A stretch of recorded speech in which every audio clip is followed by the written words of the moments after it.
Hello നമസ്കാരം കൂട്ടുകാരെ, ഞാൻ നിങ്ങളുടെ അൻവർ ഷാ. കഴിഞ്ഞ ദിവസം നമ്മുടെ ശാന്തിയുടെ ദിനേശ് ഏട്ടൻ നമ്മുടെ രേണുസുരായെ ഒന്ന് എടുത്തു ഉടുത്തിട്ടുണ്ടായിരുന്നു പുള്ളിയുടെ വീഡിയോയിൽ. നമുക്കിന്ന് ആ വീഡിയോ കുറച്ച് ഭാഗം ഒന്ന് കാണാം. എല്ലാവർക്കും അതിലേക്ക് സ്വാഗതം.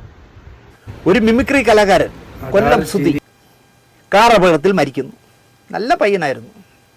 സുധിയുടെ ഭാര്യയും അവർ രണ്ടാം കെട്ടാണ്, രണ്ടുപേരുടെയും. സുധിയുടെയും രണ്ടാം കെട്ടാണ്. ഈ രണ്ടാമത് കല്യാണം കഴിച്ച പെണ്ണുപിള്ളയുടെ കല്യാണം രണ്ടാമത്താണ്. രണ്ട് കുട്ടികളും അനാഥരായെന്ന് വാർത്ത വന്നു. സുധിയുടെ ആദ്യ ഭാര്യയിലുള്ള മോനും ഇപ്പോൾ ഉള്ള ലൈവ് ഭാര്യയുടെ ഒരു കൊച്ചു ആൺകുട്ടി. 24 ചെയ്യേണ്ടെന്നായി ചാടി ഇറങ്ങുന്നു. ഇവർ അനാഥരാകില്ല, ഞങ്ങൾ വീട് വെച്ച് നൽകും. സുധിയുടെ ഭാര്യയ്ക്ക് 24 പണിയും കൊടുക്കും. നിങ്ങൾ വീട് വയ്ക്കേണ്ട, ഞാൻ കൊടുക്കും എന്ന് പറഞ്ഞ് സുരാജ് വെഞ്ഞാറമ്മോട് പിന്നാലെ വരുന്നു. അങ്ങനെ ദുരിതാശ്വാസ പ്രവാഹമായിരുന്നു. ഒരു പള്ളിയിലച്ഛൻ വീട് വയ്ക്കാനുള്ള സ്ഥലം സൗജന്യമായി നൽകി, 8-10 സെൻറ്റ്. ഒരു കെട്ടിട നിർമ്മാതാവ് മനോഹരമായൊരു വീട് വെച്ച് നൽകി. അപ്പോഴാണ് മറുനാട ഷാജൻ ചാടി ഇറങ്ങുന്നത്. ഈ വീടിൻ്റെ ചുറ്റുമതിൽ ഞാൻ കെട്ടിക്കൊടുക്കാമെന്ന് പറഞ്ഞ് അദ്ദേഹം 1.5 ലക്ഷമോ 2 ലക്ഷത്തിനകത്തെന്തോ വെച്ച് മതിൽ കെട്ടിക്കൊടുക്കുന്നു. അങ്ങനെ സഹായഹസ്തങ്ങൾ മത്സരിക്കുമ്പോൾ സുധിയുടെ ഭാര്യ അങ്ങോട്ട് ഇറങ്ങുകയാണ്. ആൽബത്തിൽ അഭിനയിക്കൽ, ടെലിഫിലിമിൽ അഭിനയിക്കൽ, സിനിമയിൽ അഭിനയിക്കൽ, ഗൾഫ് യാത്ര, അഭിമുഖങ്ങൾ. മഞ്ജു ഭാര്യയുടെ രൂപസാദൃശ്യമുള്ള ആളാണ് ഞാൻ. മഞ്ജു ചേച്ചിയെ പോലെ ഞാൻ ഇരിക്കുന്നു എന്ന് മഞ്ജു ചേച്ചിയെ എവിടെ ഇരിക്കുന്നു എന്ന് എനിക്കറിയില്ല, എനിക്ക് അഭിമാനമുണ്ട് എന്നൊക്കെ പറഞ്ഞ് അങ്ങോട്ട് ഇറങ്ങി ക്യാമറയുടെ ഫ്രണ്ടിലേക്ക്. അപ്പോൾ ഈ വെട്ടുകിളികളെ പോലെ മറ്റേ യൂട്യൂബർമാർ പറയാൻ നടക്കുമല്ലോ, ചേച്ചി ചേച്ചി എന്നൊക്കെ പറഞ്ഞു. തിരുവനന്തപുരത്തൊരു ചെറുക്കൻ അവിടെ പുറത്തി, അവനിവിടെ 3 പിള്ളേരാറ്റം ഉള്ളതാണ്. ഇനി എവളായിട്ട് പിടിച്ച് കെട്ടിക്കളയോ എന്ന് എനിക്കാണോടാ. ആ രേണുസുധി എന്ത് പറയുന്നു, നിങ്ങൾ ഇന്നിട്ടിരിക്കുന്ന മേക്കപ്പ് എന്താണ്, നിങ്ങളുടെ തലയിൽ വിഗാണോ, ഈ ഡ്രസ്സ് എവിടെ നിന്ന് എടുത്തു, മനോഹരമായി ഇരിക്കുന്നല്ലോ, മഞ്ജു വാര്യരെ പോലെ ഉണ്ടല്ലോ എന്നൊക്കെ ഈ ചെറുക്കൻ ചോദിക്കുന്നുണ്ട്. അപ്പോൾ ഇത്രയും ആയപ്പോഴേക്കും ഇവരൊരു 1-1.5 ആളായി എന്ന് അവർക്ക് തോന്നി. അപ്പോൾ അതാ വരുന്നു അതുവരെ പിക്ചറിലില്ലാത്ത ഒരു തന്ത. ഇവരുടെ തന്ത എന്നാണ് പറയുന്നത്. പുറകെ ചേച്ചിയും ചേച്ചിയുടെ കെട്ടിയവനും കുറേ കുട്ടികളും. ആദ്യ ഭാര്യയിലെ സുധിയുടെ മോൻ ജീവനും കൊണ്ട് ഓടി സുധിയുടെ അമ്മയ്ക്കൊപ്പം ജീവിക്കുന്നു. അവനെ ആനിമേഷനൊക്കെ 24 ഫ്ലവേഴ്സ് ചാനൽ പഠിപ്പിക്കുകയാണ്. ഉറപ്പായിട്ടും ആ കുട്ടിക്ക് 24-ൽ ഒരു ജോലി കൊടുക്കും. അവൻ ആനിമേഷനിൽ ശ്രദ്ധേയനാകട്ടെ. യൂട്യൂബർമാർ സ്ഥിരം പൊറുതി സുധിയുടെ ഭാര്യയോടൊപ്പം അവിടെ വീട്ടിൽ തമ്പടിച്ച് കിടക്കണമെന്നേ. എവിടെ പോയാലും ഒരു 25 യൂട്യൂബർമാർ പിന്നാലെ.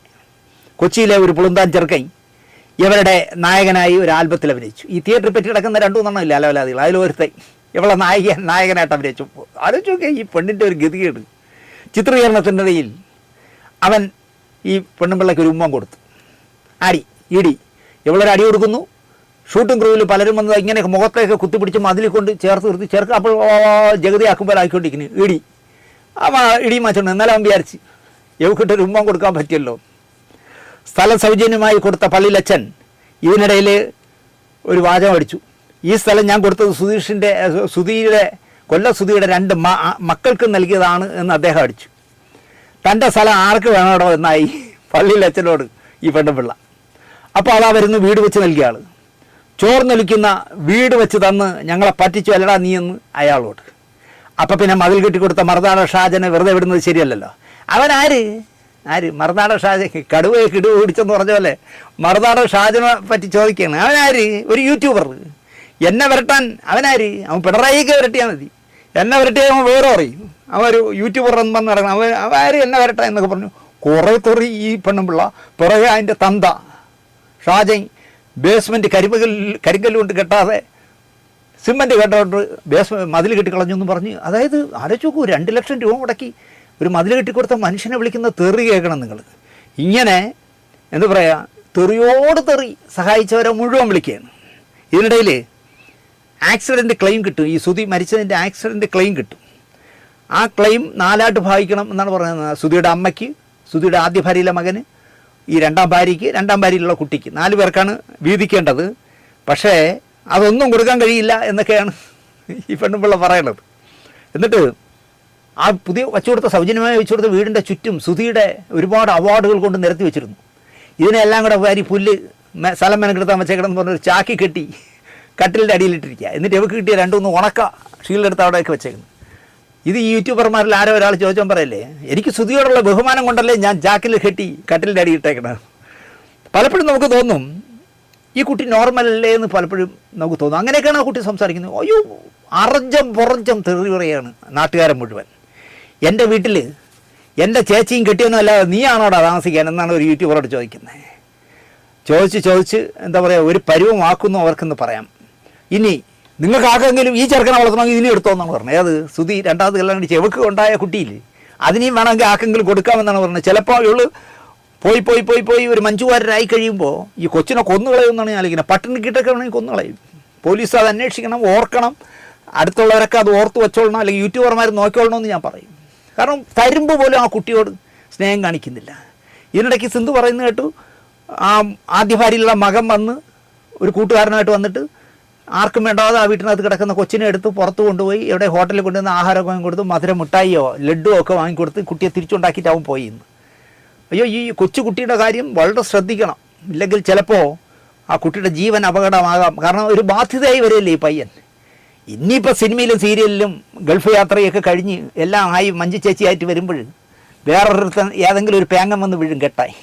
അപ്പോൾ ഈ കുട്ടി ഒരു ബാധ്യതയാവും. ഈ അവളുടെ തന്തയെ കണ്ടിട്ട് ഈ കുട്ടിയെ നോക്കുമെന്ന് തോന്നില്ല. അയ്യോ, എൻ്റെ മോളുടെ കുട്ടിയല്ലേ എന്നുള്ള ഒരു വാത്സല്യവും ആ കുട്ടി ആരും ശ്രദ്ധിക്കുന്നില്ല. അനാഥ കുട്ടിയായിട്ട് ആ വീട്ടിൽ അങ്ങനെ നടക്കുന്നു ആ കൊച്ച്.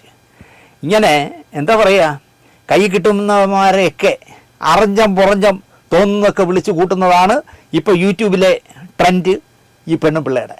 ഇനിയിപ്പോൾ നമ്മളത് കണ്ടിട്ട് ആരെങ്കിലും പറഞ്ഞു കൊടുക്കും, ആ ശാന്തിയുള്ള ദിനേശ് നിങ്ങളെപ്പറ്റി ഇങ്ങനെ പറഞ്ഞു, അവൻ ആര് പട്ടി, അവൻ എന്നെ പറയാം, ആര് ഒരു യൂട്യൂബറല്ലേ, ഇവൻ്റെ ചിലവാണ് ഞാൻ കഴിയുന്നത് ചിലപ്പോൾ എന്നെയും പറയാം. എനിക്ക് പേടിയിട്ട് സത്യത്തിൽ ഈ പെണ്ണും പിള്ളയെക്കുറിച്ച്.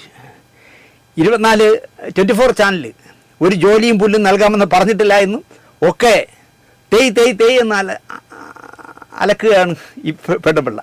ഇതിനപ്പുറം എന്താ പറയുക. ഒരു സ്റ്റോറി ചെയ്യുമെന്ന് ഒരുപാട് പേര് പറഞ്ഞതുകൊണ്ടാണ് ഇതിൽ ഇടപെടാതിരിക്കുന്നതാണ് നല്ലത് എന്നാണ് ഞാൻ വിചാരിച്ചത്. കാരണം മറുനാടൻ ഷാജന വരെ തെറി വിളിച്ചവളാവുമ്പോൾ നമ്മളെപ്പോലുള്ള സാധുക്കളെയൊക്കെ അവൾ എന്തൊക്കെ ചെയ്യുമെന്ന് പറയാൻ പറ്റില്ല. ഒന്നാമത് സ്ത്രീയല്ലേ, സ്ത്രീപക്ഷ സർക്കാരല്ലേ ഭരിക്കണേ. ചെന്ന് മുഖ്യമന്ത്രിക്ക് ഒരു പരാതി കൊടുക്കുക, ഇവിടുന്ന് തിരുവനന്തപുരത്ത് നിന്ന് തന്നെ ഇപ്പോൾ ഇണ്ടാസ് പോവും. നിന്നെപ്പറ്റി ഇങ്ങനെ പറഞ്ഞിരിക്കുന്നു, മുഖ്യമന്ത്രിക്ക് ഒരു ആത്മഹത്യാ ഭീഷണി കൊടുക്കൂ എന്നൊക്കെ പറഞ്ഞ് പ്രേരിപ്പിക്കും വേണമെങ്കിൽ. അപ്പോൾ തന്നെ മുഖ്യമന്ത്രി എടുത്ത് സൈബർ സെല്ലിൽ കൊടുക്കും. ഇവനെ പൊക്കിയകത്തിടൂ, കമ്മ്യൂണിസ്റ്റുകാരനൊന്നും നോക്കണ്ട, പൊക്കിയകത്തിടൂ എന്ന് പറയും. അതുകൊണ്ട് എനിക്ക് പേടിയുമുണ്ട്. എന്തായാലും മറുനാടൻ ഷാജനെ സഹായിച്ചതിൻ്റെ പേരിൽ വിളിക്കുന്ന അവഹേളനം കേൾക്കുമ്പോൾ എനിക്കും പേടിയുണ്ട്, എന്നെയും ചീത്ത വിളിക്കാൻ സാധ്യതയുണ്ടെന്ന്. ഇതിലപ്പുറം എന്ത് പറയാനല്ലേ. എന്തായാലും അത് കലക്കി നല്ല റിയാക്ഷൻ ആയിരുന്നു. രേണുവിനെ ഒന്ന് എടുത്തു കൊടുത്തിട്ടുണ്ട്. ഇപ്പോൾ രേണു വിഷയം അല്ലെങ്കിൽ രേണു ടോപ്പിക് ഇവിടെ അവസാനിക്കുന്നില്ല.